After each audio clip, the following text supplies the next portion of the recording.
조갑제 TV 시청자 여러분, 요사이 문재인 정부가 갑자기 친중 노선으로 가고 한미동맹이 어렵게 되는 것을 이렇게 지켜보면은 어디서 많이 본 장면 아니냐 하는 생각이 듭니다. 그런 것을 데자뷰라고 합니다. 데자뷰라는 말은 기시감이란 뜻인데 어디서 본 느낌이 든다 이런 뜻입니다. 데자뷰. 무엇의 데자뷰냐? 바로 병자호란 때의 조선조의 모습과 병자호란 때의 인조와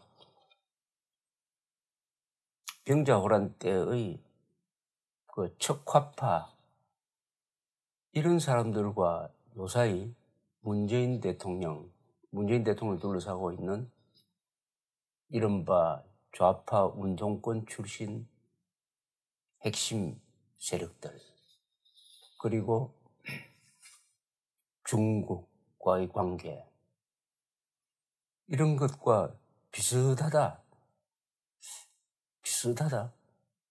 어떻게 보면 똑같다. 이런 놀라움을 느끼게 됩니다. 근데 이틀 전에 김부겸 행정안전부 장관이 국회에서 이야기하기를 북한이 한국에 대해서 공격을 할 때 대비한 훈련을 하지 않겠다라고 이야기했습니다. 그 훈련을 하지 않는 이유는 그렇게 하면은 간단하게 말하면 민심이 흉흉해진다. 국민들이 불안해진다. 그래서 훈련을 하지 않겠다고 이야기를 했습니다. 훈련을 하지 않겠다. 그런데 지금 북한의 핵 위협을 제일 많이 받고 있는 나라가 한국이고 특히 서울입니다. 우리보다 덜 받고 있는 일본도 훈련을 하고 하와이도 훈련을 합니다. 그런데 왜 우리는 훈련을 하지 않느냐? 그 이유가 국민들이 불안해진다는 겁니다. 아니, 그럼 국민들이 불안해져서 훈련을 안 한다면 비행기나 선박에서 대피 훈련도 안 해야죠. 승객들이 불안해지지 않습니까? 그런데 이런 비슷한 이야기를 역사 속에서 찾아볼 수가 있습니다. 1636년에 청나라가 조선에 대해서 우리를 앞으로 대청제국의 황제라고 불러달라. 그전에는 그냥 왕이라고 불렀는데 이제부터는 황제라고 불러라. 정태종이 그렇게 국서를 보냈습니다. 그러니까 인조는 그 척화파, 강경파 신하들은 명나라가 황제인데 어떻게 우리가 하늘 아래서 두 태양을 섬길 수 있느냐? 우리는 그렇게 불러주지 못하겠다. 오로지 명나라를 부모처럼 사모하는 그런 취지에서 대청 황제라고 불러주지 못하겠다고 나왔습니다. 그래서 전쟁이 시작된 겁니다. 이게 호칭 전쟁입니다. 원래 원칙은 황제라고 불러달라면 불러주는 게 원칙 아니겠어요? 한국에서 지금 언론이 일본 천황을 표기할 때 일왕이라고 표기합니다. 그런데 외교부가 공식적으로 일본 천황한테 편지를 쓴다든지 발표할 때는 황제라고 부릅니다. 엠퍼러라고 합니다. 킹이라고 하지 않아요. 이 언론의 보도와 국가 공식 호칭이 완전히 다릅니다. 그것도 천황이라고 부르는 게 맞죠. 일왕이든 천황이든 그것은 일본을 대표하는 사람 이름 아니겠습니까? 그러면은 중국한테는 황제라고 부르고 일본한테는 황제라고 못 부르겠다? 이것도 외교적으로는 논리 모순입니다. 근데 어쨌든 인조는 이 청나라와의 전쟁을 불러들인 셈이 됐습니다. 왜 인조를 뒷받침하던 이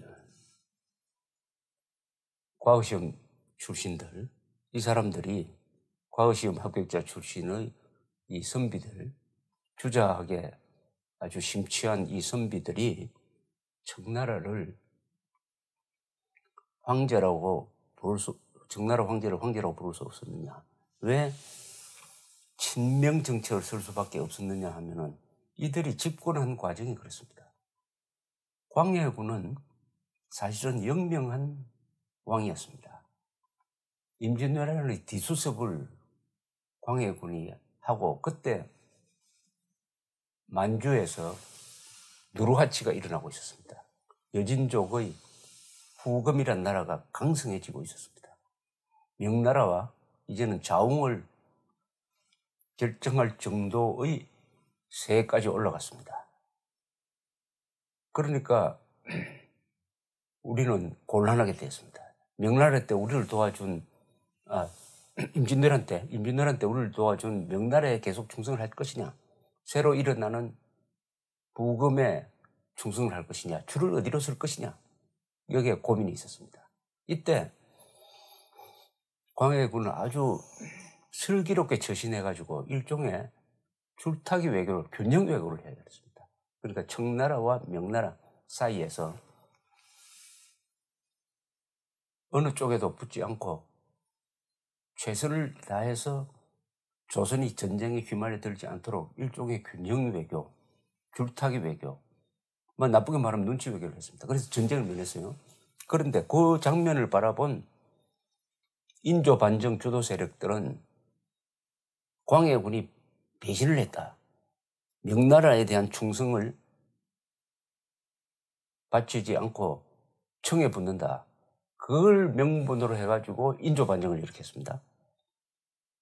그러니까 광해군의 친후금 정책을 비판하면서 그걸 가지고 쿠데타를 일으켜서 광해군을 몰아내고 인조를 추대해가지고 인조가 왕이 되니까 인조는 불가피하게 다시 친명 사대주의로 돌아갈 수밖에 없었습니다.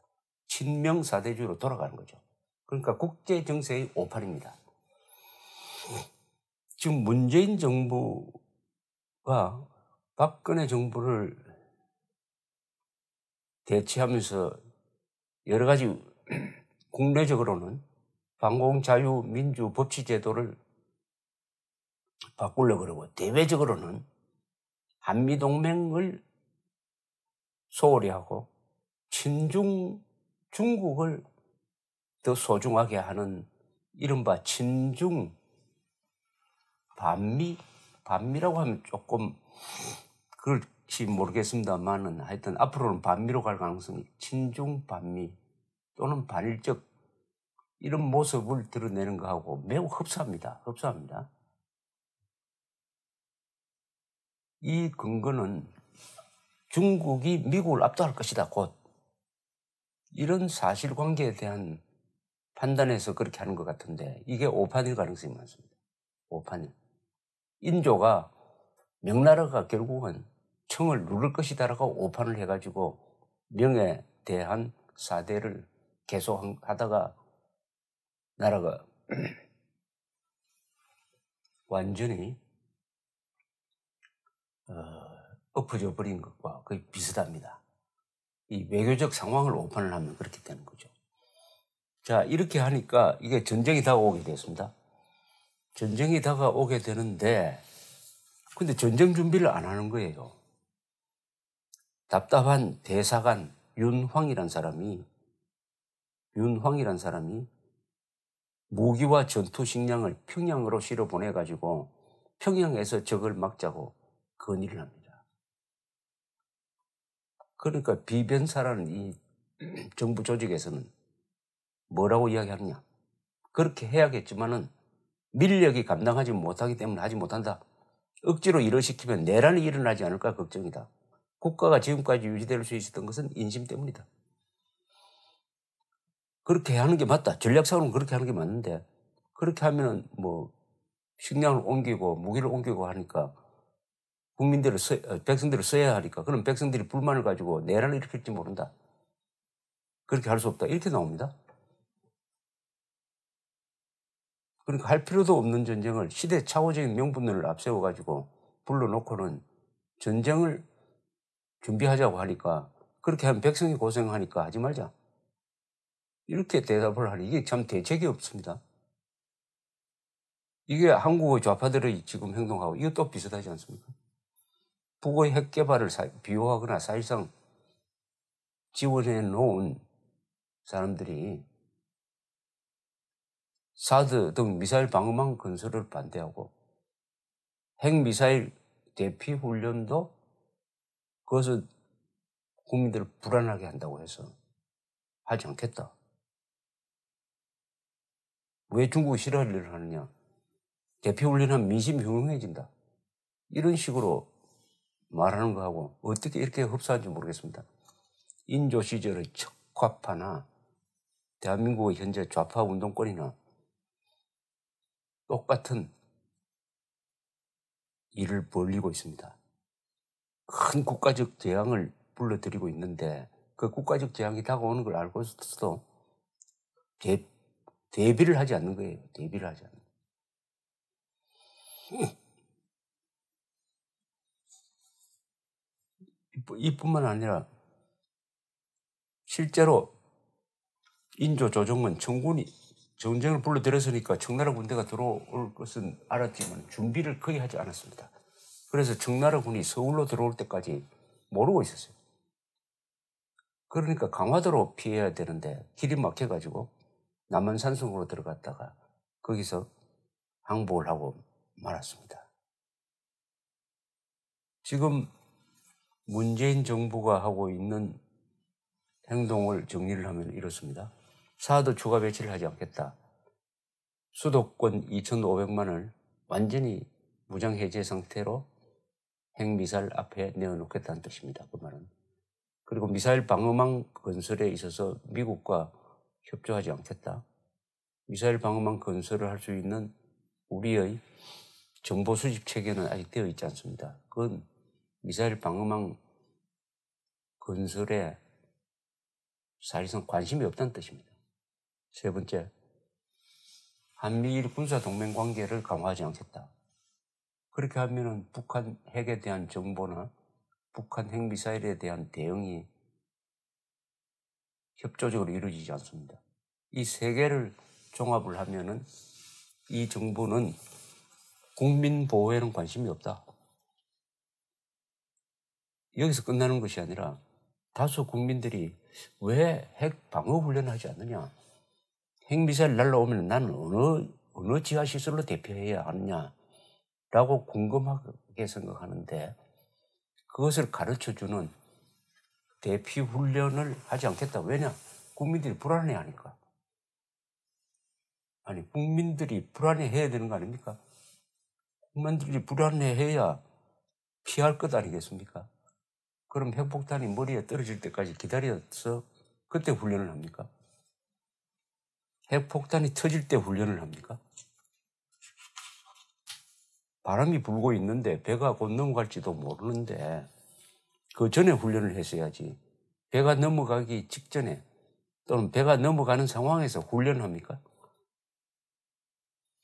이런 일들이 바로 인조와 문재인 정부. 그렇게 본다면은 박근혜 대통령은 어떻게 보면은 이 광해군에 비교가 되는데, 광해군에 어떤 정권을 밀어내고 그 정권이 추진해왔던 정책을 다 부정을 하고 그 정책 수행했던 사람들을 수사를 해달라고 검찰에 계속 자료를 넘기고 있고, 이렇게 되면은 국론이 분열되면은 세월호 때처럼 갑자기 외부적인 충격에 의해서 배가 넘어갈 때는 우왕좌왕하게 되고 국가 지도부는 세월호 선장과 그 간부들처럼 먼저 탈출하고 훈련을 전혀 받지 못한 국민들은 어떻게 피해야 될지를 모르게 되는 일종의 세월호 사태를 지금 만들어가고 있는 것이 아닌가 생각이 듭니다. 바로 1636년에 조선조의 인조가 위선적 명분론을 가지고 병자호란을 불러놓고 전쟁 준비까지 포기한 결과가 결국 삼전도의 굴욕으로 나타났다. 이런 식으로 문재인 정부가 핵에 대처하게 되면은 그 결과는 핵폭탄을 맞든지 아니면은 북한의 핵 인질로 전락하는 이런 길밖에 없지 않겠느냐, 이렇게 판단이 됩니다. 역사에서 우리가 배울 교훈은 공식이 아닙니다. 역사에서는 공식을 배우는 게 아닙니다. 많은 사람들이 역사 발전에서 공식을 찾으려고 했는데 역사 발전에는 공식이 없습니다. 그것을 무리하게 공식화한 것이 마르크스의 유물사관이죠. 그러나 그것은 틀렸다는 것이 이미 증명이 됐습니다. 왜냐하면 자본주의 다음에는 사회주의가 오고 사회주의 다음에는 공산주의가 오게 되어 있다라고 했는데 자본주의 사회는 아직도 계속되고 있고 몰락한 것은 사회주의가 몰락했습니다. 따라서 역사로부터 어떤 공식을 얻으려고 하면 반드시 도금하러 갑니다. 그러나 우리는 역사로부터 교훈을 얻어야 됩니다. 교훈. 역사의 핵심이 뭐냐? 우리가 병자호란에서 얻을 수 있는 교훈은 국제정세가 바뀔 때는 줄을 잘 서야 한다는 겁니다. 국제정세가 바뀔 때는 상황 판단을 면밀히 해가지고 어느 쪽에 줄을 쓸 것인지를 판단해야 된다. 두 번째, 강대국으로부터 쓸데없는 전쟁을 불러들여서는 안 된다. 고구려가 망한 것도 세계 최강대국인 당과 수와 싸우다가 망했습니다. 강대국과는 친하게 지내야 한다. 싸움은 피해야 한다. 강대국과의 싸움은 피해야 한다는 겁니다. 작은 나라가 전쟁을 좋아하면 반드시 망하죠. 그렇다고 큰 나라가 전쟁을 싫어해도 망한다고 합니다. 북한은 작은 나라면서도 전쟁을 좋아해가지고 지금 이렇게 고립이 됐습니다. 그 다음에 이 병자호란의 교훈에서 배울 수 있는 것은 전쟁을 막기 위해서는 전쟁을 준비해야 한다. 전쟁을 막기 위해서는 평화를 준비하면 안 됩니다. 전쟁을 막기 위해서는 전쟁을 준비해야 합니다. 2차 세계대전 때 히틀러의 나치 독일이 스위스로 쳐들어가려고 준비를 하니까 스위스 사람들은 일치 단결해가지고 들어오기만 하면은 독일군과 끝까지 싸우는데 주로 산에서 싸우겠다 해가지고 중요한 물자나 시설을 알프스 산으로 옮겼습니다. 알프스 산을 요새화해 버렸습니다. 요새화. 그러니까 히틀러가 쳐들어오지 못했던 것입니다. 이런 평화를 무장평화라고 합니다. 무장해서 지키는 평화입니다. 한국도 이 사나운 나라들, 핵무기 개발하고 사나운 나라들 사이에 둘러싸여 있으니까 무장으로 지켜야 됩니다. 무장평화를 해야 됩니다. 그런데 지금 문재인 정부는 무장해제 평화를 지향을 하고 있습니다. 스스로 무장해제하면은 우리를 잘 봐주겠지, 귀엽게 봐주겠지, 그래서 침공 안 하겠지 하는 이런 식입니다. 아니, 처녀가 강간상습범 앞에서 나체가 되면 되겠습니까? 지금 문재인 정부는 세계 어느 나라에서도 없었던 일종의 실험을 하고 있습니다. 실험을. 핵무장한 적 앞에서 완전히 한번 발가벗어 보자. 한미동맹이란 옷도 한번 벗어버리고 자위적 핵무장, 전술핵 재배치, 사드 추가 배치 같은 이런 갑옷도 다 벗어버리고 알몸이 한번 되어보자. 그러면 우리가 죽는지 사는지 한번 시험 한번 해보자, 이런 뜻입니다. 5천만 국민이 아마추어들의 시험 대상이 되어서는 안 될 것입니다. 감사합니다.